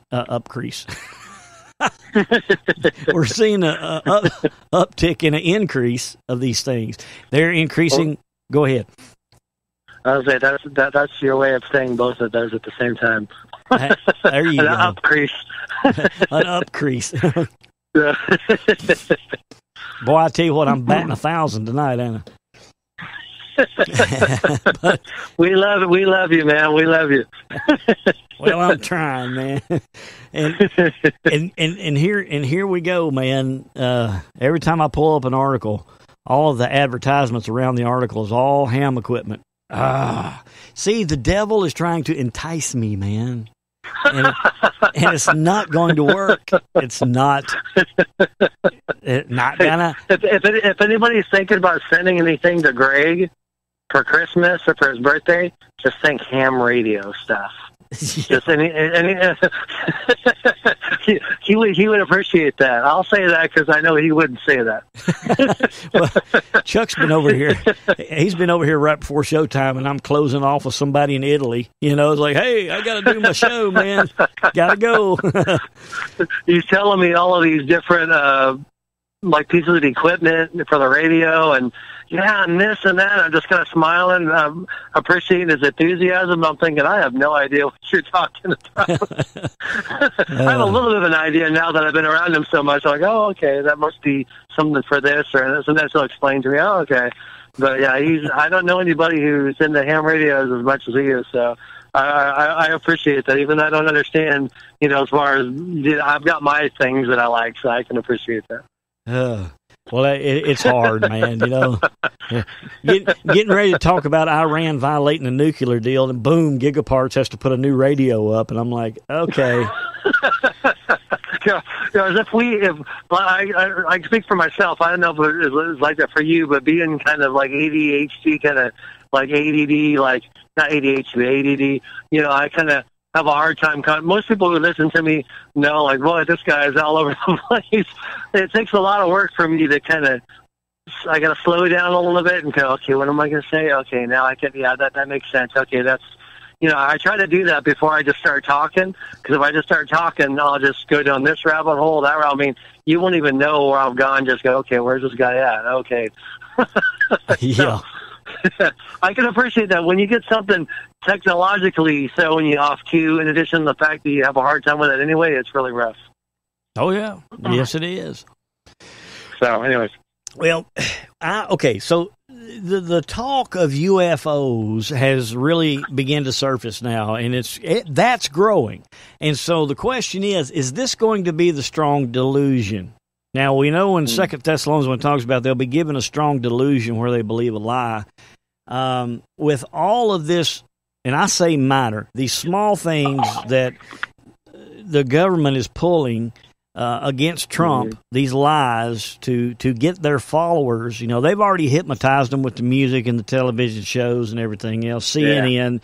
Yeah. We just know there's going to be a group that's never going to come to terms with the truth, because 2 Thessalonians tells us this, because they refuse to believe truth, they'll be given a strong delusion. So we're seeing the preparation of this strong delusion being built to where they will believe a lie. And now all of this UFO talk is coming to the surface. And so is that the way they're going to be explaining away what God does? Or if the fallen angels come to the earth, that's how they're going to explain the fallen angels? So many things, and I'm not getting conspiratorial here. I'm just saying this is what's happening. Mm-hmm. Okay, so they're getting that area prepared. Now, Chuck, you remember a long time ago, this may have been under Obama. Mm-hmm. Pat said he's going to send us canned ham radios. But Netanyahu came out and he did that big speech. You remember where he had that bomb, the picture of a bomb? Yeah. All right. Yeah, I remember that. And he had this line, and he said, when Iran crosses that line, that is a red line that we are not going to overlook. Yeah. Well, this week it came out that Iran has now violated the nuclear deal, which the nuclear deal is no longer. Trump's pulled that nuclear deal, but they told us that basically since Trump's pulled that deal, they're going to continue enriching uranium, and now they have exceeded their limit on this enriched uranium, and under the deal, Iran was prohibited from accumulating more than 300 kilograms of enriched uranium to the 3.6% level, and from enriching uranium beyond that level. Well, this week, they have been bragging about they have done that. So now it has put Israel on alert, and Israel has now gathered their forces together, and they're in preparation for a U.S.-led attack on Iran. Yeah. Now, Iran has once again threatened us. Here's the latest threat, and then we will continue. President Trump lashed out at Iranian President Hassan Rouhani on Wednesday, ramping up tensions between the two nations over a crumbling nuclear agreement. He wrote, quote, Iran has just issued a new warning, Trump said on Twitter. Rouhani says that they will enrich uranium to any amount that they want if there is no nuclear deal. I cannot say that word, guys, so please don't put in the comments, it's nuclear. I get it. It must be my Jersey accent. For whatever reason, I suffer with that word. It is what it is. Be careful with the threats, Iran. They can come back to bite you like nobody has been bitten before, Trump replied. Trump's message came after Rouhani announced that Tehran will take the next step by increasing its uranium enrichment closer to weapons-grade levels beginning on Sunday if they do not offer a new deal, I'm going to leave out the N-word, deal, by then, adding that Iran will increase it to any amount that they want. The current deal prevents Iran from enriching uranium above 3.67%, which is enough for power plants to create those types of weapons, 90% needed for those types of weapons. Tehran has quadrupled its uranium stockpile this week, breaking with the limitations of the agreement. Rouhani's bold moves continue to cause tensions with the United States as President Trump refuses to pull back on sanctions meant to cripple Iran's economy and discourage moves toward nuclear proliferation. So Iran now is surpassing their level, and of course they're threatening as they always do. Now, with all that being said, Chuck, did you hear all that happened this week with Pence being called back to Washington? No, I didn't hear that. Okay. Here's what happened. Pence was going to New Hampshire, and then all of a sudden he was called back. The plane turned around, and he went back to Washington for an emergency meeting. At the same time, Putin was called back to Moscow to have an emergency meeting with his defense minister. At the same time, the United Nations had an emergency meeting, battle plans, if you would. And then later it came out that Pence never even left Washington. they just canceled his trip. So we don't know if he was en route and turned around or if they just canceled his trip and he never even left. But so many conflicting stories, and then it surfaced that a Russian nuclear submarine had caught fire, and 14 soldiers on this submarine was killed, and Russia was able to tow this submarine back to Russia. This happened right off of the coast of Alaska. Then reports started surfacing that one of our submarines was sunk during this process. So information started flying out everywhere.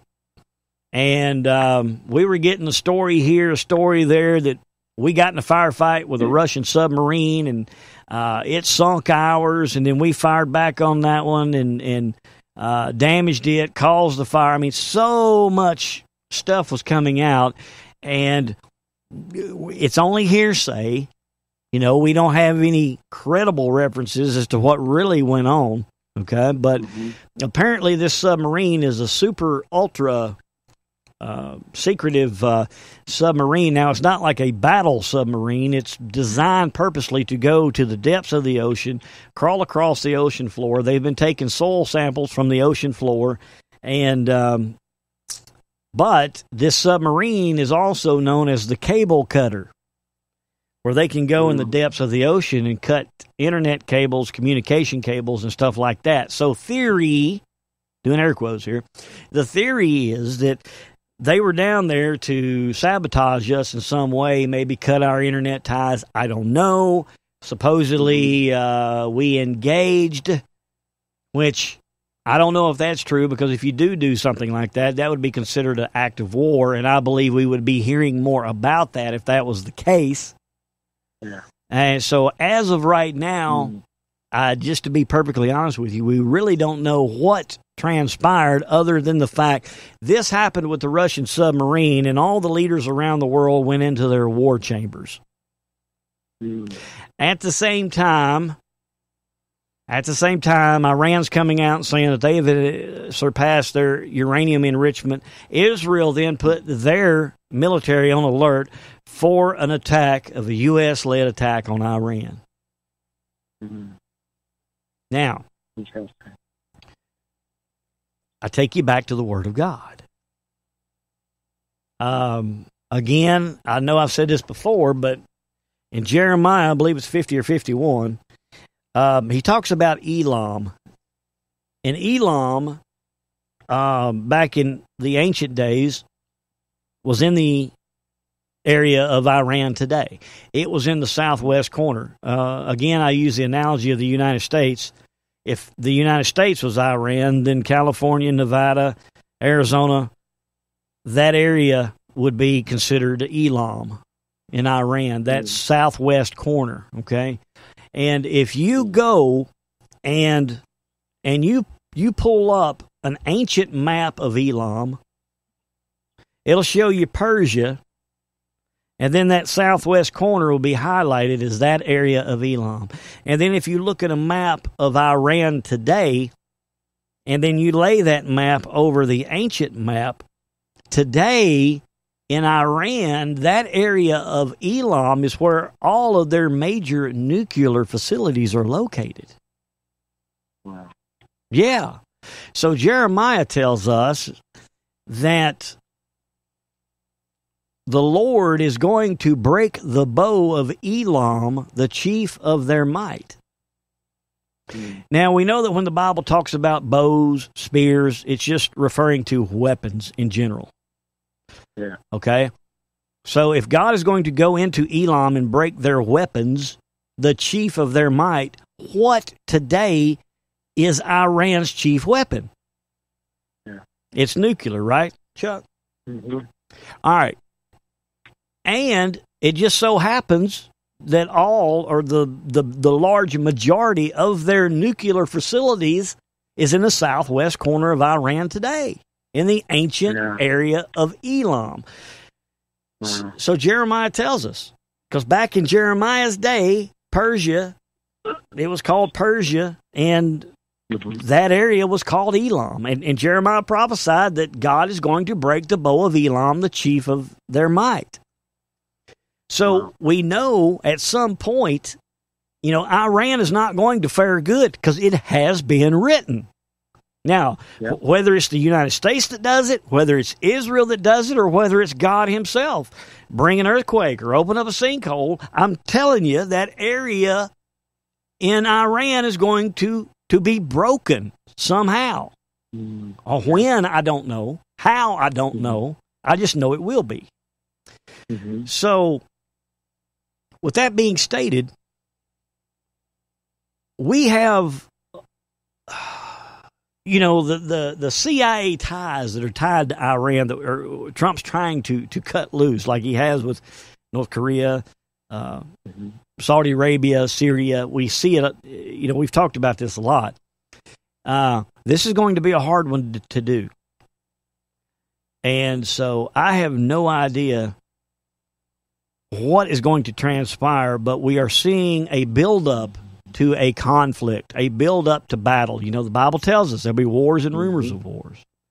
And so this peace deal, where they're still pushing for a two-state solution, Iran threatening Israel, Iran threatening the United States, they have surpassed their enrichment, which is the red line that Israel said they're not going to allow them to cross. We've got a conflict of some sort with a Russian sub. We've got leaders running to their military bunkers to discuss things. We've got things brewing.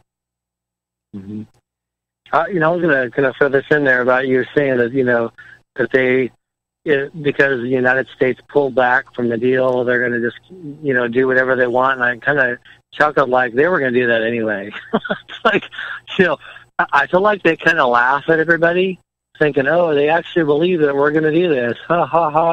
Like they really have no intention of pulling back from what they want to do. I mean, their whole lives have been around wiping Israel off the map, destroying everybody they hate. It's like that's like their MO. That's the way that these. I'm not saying the whole country's that way, but I'm talking specifically about like the imams and the just the Ayatollahs, all the different leaders, and that's the way they feel about everybody. So it just kind of makes me laugh that they would even say that we're just going to, because you pulled out, we're going to just do whatever we want. And I'm like, it's just ridiculous because they were going to do that anyway. So I just had to throw that out there because I was thinking that when you said that. Well, yeah, I mean, makes sense, man. Yeah. All right, so signs. The title of tonight's show was like the cleansing shaking, the shaking that's cleansing. There's the shaking, the chaff off of the wheat. And we're seeing everything shake from the ground to corruption to Israel to Iran. There is a shaking that is taking place. And now the shaking has transitioned from the human voice, man, woman here on earth, sending out the warnings, to God now sending the shaking from the heavens, as he said that he would. Now, interestingly enough, this has been 4 or 5 years ago, but we see the Canadian geese. I've talked about this before, but I'm going to share it again because this relates to what we're fixing to talk about now. The Canadian geese that we see migrate north to south, south to north every winter and summer, or winter and spring, they fly over mid-America. They come down from the north, hang out down south, and then they go back. Now, they do land in the Midwest, in the central part of the United States to rest, relax, get some food, but they mosey on. God said that this major battle, the final battle, the Battle of Armageddon, there's going to be so much death that God said he's going to call down the buzzards from heaven to devour the flesh of the enemy of Israel. And Israel is in the flight path of migrating birds, just as we are. And they have birds that fly over Israel. And, of course, they land in Israel and, get water, get food, and then they take up and they go on out east. And then they migrate back from the east to the west. But they always just like the Canadian geese, they stop for a little bit and they proceed on. Well, over the past 4 or 5 years, predator birds that have been migrating east to west, west to east, when they've been landing in Israel, they're not leaving. They have set up roost in the northern mountains of Israel, the predator birds. And they have started inhabiting, reproducing, and now the northern mountains of Israel are chock full of predator birds. Wow. And they're growing and ever increasing as we see conflict between Israel and Iran really gaining ground. With that being stated, this week I stumbled across an article that kind of alerted me to something. Now, a dear friend of mine, Sister Amy, had told me that she has heard of this before, but when I've never heard of it. But this week, out of the Louisville Courier-Journal in Louisville, Kentucky, black vultures are roosting in Kentucky and they're eating animals alive. Now, we know predator or scavenger birds like buzzards and vultures, they eat all the dead things, right? Well, now they are devouring slimy newborn calves, full-grown ewes, and lambs alive by pecking them to death. First the eyes, then the tongue, then every last shred of flesh. Wow. And there isn't much defense against these black vultures and turkey vultures, both of which are federally protected and cannot be killed without a permit. So the Migratory Bird Treaty Act of 1918 covers all migratory birds, their nest and their eggs, which means that the birds can't be harmed without federal permission. Their nest can only be disturbed as deterrent if there are no eggs or young in them. But the vultures, which are native to Kentucky, have multiplied in numbers. Nationally, over the last 2 decades, they have become more of a problem to farmers. So each year, Kentucky farmers lose around $300,000 to $500,000 worth of livestock due to these native vultures, according to Joe Kane, Commodity Division Director for Kentucky Farm Bureau. So now these vultures, now these vultures are now eating things alive. And that sparked my... Now, Amy had told me that they do this a lot, and I was unaware of it because I've always known vultures and buzzards to eat stuff that are dead. Right. And so with these birds migrating, I guess what I'm saying is God is going to send down the vultures to devour the flesh of those that come against Israel. So, but I was wondering if maybe the reason why these things are kind of, setting up camp, which I'm sure you're kind of alluding to that maybe something might be getting ready to go down, because they're kind of, it's almost like God's kind of bringing them there to kind of prepare them. Like, it's kind of like, he can tell animals whatever he wants to do and they listen to him. It goes over there. They're just kind of waiting for this stuff to break out. So kind of an interesting thought, kind of like a little foreshadowing of what may be to come. Well, that's kind of what I'm leaning to. I mean, I hate to sound like a doomsdayer, but right. I mean, if you just back up and you look at everything from, pardon the pun, a bird's eye view.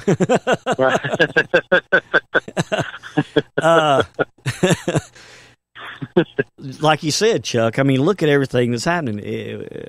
We're seeing the peace treaty. All right, let's recap. We're seeing the peace treaty now starting to form, and they're still pushing for a 2-state solution. So we're seeing the Great Lakes rise in 5-foot levels. We know that if we divide Israel's land, our land will be divided. We're starting to see massive earthquakes down in California that could trigger something here on the New Madrid. I was going to throw this out there, too. I won't go on a rabbit trail because I want you to keep going what you're doing. But like the Lord said, if you do this, Israel, I'll do this to you. You think about the scripture that says, if you don't forgive, I won't forgive you. So there's all these different scriptures that say, if you do this, I'll do this. If you don't do this, then I won't do this, you know. So that would kind of line up with other scriptures we know, so, too. Oh, yeah, most definitely. And so, you know, we're starting to see signs of I guess what I'm trying to say is that we're seeing God align the things up that could come to fruition, you know, if we proceed down the path that we're going. Yeah. And it's not getting any better. Did you hear the news coming out about Starbucks, man? I mean, which one? Let's see. Which news? Let's see here. Apparently, Starbucks tells 5 cops to leave because one customer did not feel safe. I think it's time It's gotta be in a liberal area, because that wouldn't happen down here. Yeah, a group of police officers. It was in Tempe, Arizona. So a group of police officers in Tempe, Arizona, they were asked to leave Starbucks coffee shop when a customer complained they felt uncomfortable, and it happened on the 4th of July. I wonder if it was an illegal immigrant. That could have been. That would be a reason why they would feel uncomfortable, I would imagine. I don't know. I don't know the story. That's just what pops into my head. I'm thinking, huh. Yeah, it was then that the barista had allegedly asked the officer to move out of the customer line of sight or for them to leave the building entirely. The Tempe Officers Association had more to say about it. The treatment of public safety workers could not be more disheartening. While the barista was polite, making such a request at all was offensive. Unfortunately, such treatment has become all too common in 2019. So the disrespect, this is what I'm saying, the disrespect, the hatred of good, we're seeing it increase. Everything is increasing. The earthquakes, the wars, the rumors of wars.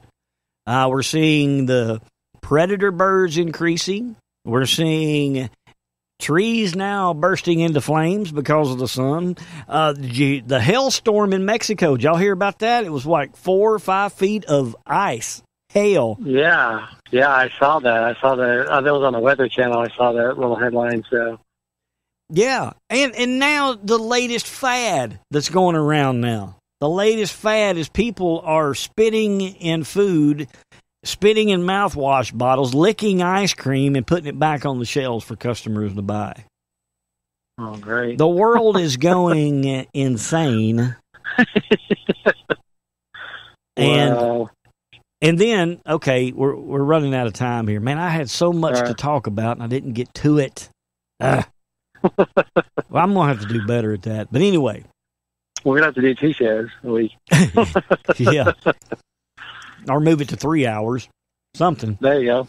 But meteors light up the sky in Queensland, and it leaves observers scared and afraid. Now, we're seeing more bigger meteors now that are appearing in our skies. And NASA now is saying that we have meteors heading toward us that has a 1 in 7,000 chance of hitting the Earth. There's a bunch of them coming in September. Now, that was also foretold in the Bible. Now, I'm going to step off in something here, and I'm just going to say it. It's not biblically sound, but this is what the reverberation is about this Planet X that's supposed to be coming around, and once it passes by, it's going to have a trail of meteors behind it, and we're going to go through the trash trail. You know, everything that these people are saying about what Planet X is going to do to the Earth, we're actually seeing it with the earthquakes, volcanic activity, the pole shift, problems in our atmosphere, like with the ham radio frequencies and all that. Whether or not this Planet X is real or if it's true, we know what the truth is, that it is the return of Jesus Christ that is shaking up this earth. So, to kind of close and tie a ribbon on all of this, everything that can be shaken will be shaken. but the kingdom will not. And we're showing you all of this so that you can be part of this kingdom. It is a free gift. And getting back to George Washington, you know, he reminded us that basically a nation that forgets God is going to be turned into hell. Yeah. So let me share this with you here real quick. Let me find it. I had it right here, and then I lost it. This is the assurance. This is the blessed hope. When a person lives in the blessed hope, it gives him assurance of eternal life with the Lord Jesus Christ. It also gives him the assurance of returning with the Lord Jesus Christ as one in the clouds of heaven. According to the Bible, this assurance is obtained by realizing that God loves you and that he wants you to have eternal life. God personally cares about you and desires. For God so loved the world, he gave his only begotten Son, and those who believe in him should not perish but have everlasting life. Romans 10:9 and 10 says, if thou shalt confess with the mouth that the Lord Jesus Christ, confess with the mouth the Lord Jesus Christ, and shalt believe in thine heart that God hath raised him from the dead, thou shalt be saved. For with the heart man believeth unto righteousness, and with the mouth confession is made unto salvation. And Titus 2:13 reminds us, looking for that blessed hope and the glorious appearing of the great God and our Savior Jesus Christ. He paid it all. He's calling you to the cross. It made me. Sorry, I didn't want to cut you off. You know, I just am amazed at how God is slow to anger and quick to forgive. You know, I just think about all the stuff going on in the world right now, all the treatment of babies, and just, I was like, wow. I mean, if people are not aware that God is slow to anger as he looks around at everything that's going on, I mean, I can't think of anything else that would be more profound than God seeing everything that's going on right now and not just wiping everything out. I just like, it's such a testimony to the fact that God is slow to anger, and not that he's complacent or he doesn't pay attention, that he is very much aware of what's going on, because he is so good and merciful. He's willing to be patient and to wait for the last person to come. He would put up with all this crap that's going on in the world because that one soul is worth it to him. That last soul will hold off. It is an amazing testimony of God's goodness. So, amen, brother. Couldn't have said it better than that, and you're right. But there's one thing about it. He is slow to anger, but he's told us that his hand of judgment is swift. Yep. Swift. Yep. When it happens, he's got everything lined up and everything. See, that's the thing with God, is his timing is so perfect. There's not going to be a more perfect time, so he doesn't, like with us, this is it. This is what we're going to do. Okay, boom. But then sometimes along there, there's always kind of that hesitation. But with God, because he sees everything, he knows the perfect time to do it, and there would be nothing to slow it down. Plus, he has all the ability to be able to do it. So that would make sense. So. Amen. Well, Chuck, it's been a good one, old bud. Yeah, I enjoy it, man. I always enjoy talking about the Lord, man, and hanging out with you. Amen. Well, keep me posted. I know John is on my Facebook page, and I need to get up with him to see how he's faring in the earthquakes. Yeah, he said it's been pretty intense, man. They're kind of not freaked out, but kind of, definitely concerned about what's going on, and I think he's kind of concerned about that it might get worse. So, kind of with his voice, or kind of like with his text, he was kind of like, man, we need to get out of Dodge. So I think he's thinking, like, man, we got to before it all falls apart. So definitely pray for Brother John and all our brothers and sisters out in California and all the kind of crazy liberal areas, because, they need our extra prayers, man, because they're dealing with all kinds of stuff with the crazy leaders and stuff. So we're blessed to be here in the South, where most of our leaders are pretty, level-headed and stuff. And so I think we definitely reap the benefits of that, and with them, they're reaping the benefits, or you call it benefits, the consequences of people who, don't honor God and don't listen to God. So we need an actually extra prayer for them. Amen. I totally agree, because God is exposing everything done in darkness into the light. Ocasio Crazy Cortez got busted crying. I heard about that. Yeah, crying over an empty parking lot, acting like it was the cages that these kids were in. So crazy. It's all being exposed, friends. And so yeah, give your life back to Jesus Christ. Come to the cross, because the door to the ark is truly slamming shut. So, amen, brother. All right, Chuck. I agree. Well, we've put another one in our back pocket, man. It's cool, man. Like I said, I just always enjoy talking about the Lord, because He is so good. You know, I just pray that people out there that hear the show, you know, can just see that the Lord would just, in His mercy, give them just a little glimpse of how awesome His heart is toward everybody. Now, He doesn't even rejoice in the death of the wicked. He's that merciful. Amen. Amen. Well, if the creeks don't rise, and Lord willing, we'll be with you next weekend. Once again. Right. That's right. So, Chuck, glad to have you, bud. Good to be with you, man. And we'll catch y'all next weekend. So until next time, I am Old Smokehouse. And I'm Chuck Bird. And we'll catch you later. Bye-bye. Bye-bye. Smokehouse. To talk to Smokehouse, dial 712-770-3857. That number once again is 712-770-3857. Then dial 252-380, followed by the pound sign. Call in to join the show. SmokehouseStudios.net. God is among us. The door to the ark is slamming shut.